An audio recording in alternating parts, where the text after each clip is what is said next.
Today we understand exactly when to stop iterations. Every iteration gives a better approximation of the root. After several iterations, the approximations become almost the same. Let us look at an example. The first approximation is 1.2. The second approximation is 1.35.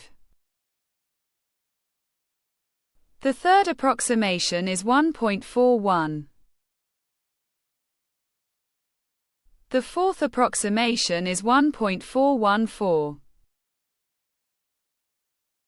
The fifth approximation is 1.4142. The sixth approximation is still 1.4142. Notice that the approximations are no longer changing. This tells us the method converged to the root. Now compare the last two approximations. Substitute the values. The difference is 0.